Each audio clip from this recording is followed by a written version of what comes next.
Transcribed from a digital voice recorder found in room 13, Whispering Pines Motel, Route 17, rural Pennsylvania. Recorded by Daniel Reese, night clerk, October 17th to 18th, 2024. Recording begins at 11:47 p.m. Battery died at 5:12 a.m. My name is Daniel Reese. I've been working the night shift at Whispering Pines Motel for 11 months. Tonight is my last one. The owner sold the place yesterday, and the new people are coming in the morning to tear it down for a truck stop. They gave me double pay to stay until sunrise and keep the lights on. I'm sitting here in the office behind the front desk. The neon sign outside is buzzing like it always does. Only 3 rooms are occupied, 7, 12, and 13. The rest are empty. The highway is dead quiet. No cars for the last 2 hours. I started recording because, I don't know, something feels off tonight.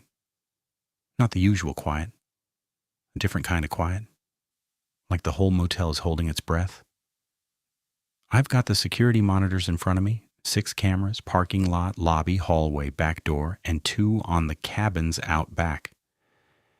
Everything looks normal except the timestamp on camera 4. The one pointed at the pine trees behind the motel keeps flickering, like it's losing a second every few minutes. At 12:03 a.m., the phone rang. Old landline. I almost jumped out of my chair. Nobody ever calls the front desk after midnight. I picked up. Static. Then a woman's voice, soft, like she was whispering right against the receiver. Is room 13 still available? I told her yes. She said she'd be here in 10 minutes. Click. I checked the logbook. Room 13 is occupied, has been since yesterday afternoon. A guy named Mr. Harlan checked in, paid cash. No car in front of his room. Weird, but not illegal. At 12:14 a.m., headlights swept across the lot. An old blue sedan pulled up. No license plate on the front. A woman got out. Long, dark hair, red coat. She walked straight to the office without looking around. I slid the key to 13 across the counter before she even asked. She smiled. Her teeth looked too white under the fluorescent light. Thank you, Daniel. I never told her my name. She took the key and left. I watched her on the monitor. She didn't go to room 13. She walked past it straight into the trees behind the motel. The camera in the pines caught her for 3 seconds, then went black. I sat there for a minute, heart pounding. Then I grabbed the flashlight and the recorder and went outside. The air smelled like pine and something sweet, like rotting flowers. My boots crunched on gravel that sounded too loud. I walked past room 13. The curtains were open. Inside, Mr. Harlan was sitting on the bed, completely still, staring at the wall. He didn't blink. I kept walking toward the tree line. The pines were thicker than I remembered. Branches scraped my jacket like fingers. My flashlight beam kept catching movement just at the edge of the light. Something low to the ground, moving fast. Then I heard it. A voice. My own voice. Coming from somewhere ahead. Daniel, you shouldn't be out here. It was me. Exactly my voice. Same tired tone I use every night. But I wasn't speaking. The recorder in my hand was still off. I stopped. The voice laughed softly. You always check the trees on your last night, every time? I turned the flashlight off. Total darkness. I could hear footsteps circling me, slow, bare feet on pine needles. I turned it back on. Nothing. I walked back to the office. Faster than I should have. When I got inside, all the monitors were showing snow. Every single one. Except camera 4. On camera 4, the woman in the red coat was standing right outside the office door, smiling at the lens. But I was inside. She wasn't there when I came back. I locked the door, sat down. My hands were shaking so bad I could barely hold the recorder. At 1:27 a.m., the phone rang again. Same number. I answered. The woman's voice. "Daniel, can you bring extra towels to room 13? Mr. Harlan needs them." I told her I'd be right there. I didn't want to go. But something made me grab the master key and 2 clean towels. Room 13 door was open a crack. I knocked once and pushed it open. Mr. Harlan was still sitting on the bed exactly where I saw him earlier, but now his head was tilted at a wrong angle. His eyes were open, staring at me. His mouth moved. But the voice that came out was the woman's voice from the phone. "Thank you, Daniel." He stood up slowly, his joints cracked like dry wood.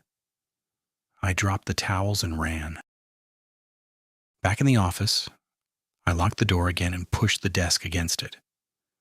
My heart was hammering so hard, I thought I was going to pass out. I checked the monitors. Camera 4 was back online. The woman in the red coat was now standing in the middle of the parking lot facing the office. She wasn't moving, just staring. Then every light in the motel went out at once. Total blackness except for the red glow of the emergency exit sign. My flashlight was on the desk. I grabbed it. The beam shook. I heard footsteps in the hallway behind the office. Slow, wet, like someone walking in soaked socks. They stopped right outside the office door. A knock, 3 times, polite. "Daniel, it's Mr. Harlan. I think I left my wallet at the front desk." It was his voice. But he was in room 13. I saw him. I didn't answer. The knocking got faster. Then it stopped. I heard the woman's voice right against the other side of the door, inches away. "We've been waiting for the last clerk, Daniel. Every motel has one. You're tonight's." I backed up until I hit the wall. The recorder was still running. I could hear my own breathing on it, loud and ragged. At 2:41 a.m., the power came back on. All monitors showed normal again. Empty parking lot, empty hallway. Room 13 door closed. But the logbook on the desk was open to a new page. Written in my own handwriting I don't remember writing, was a single line. "Checkout time is never." I tried to call the owner. No signal, tried 911. The operator answered in the woman's voice. "Whispering Pines Motel. How may I help you tonight, Daniel?" I hung up. I sat there until 4 a.m., watching the monitors. Nothing moved. But every few minutes I would catch something in my peripheral vision. A shape standing behind me reflected in the dark glass of the monitors. When I turned, nothing was there.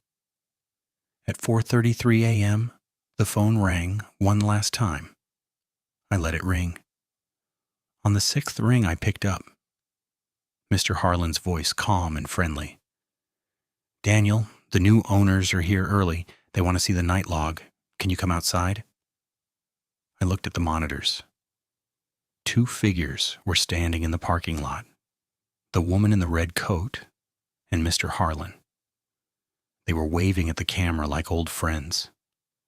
I grabbed the recorder, my jacket, and the master key. I ran out the back door toward the trees. I didn't care where I was going. I just ran. The pines swallowed me. Branches whipped my face.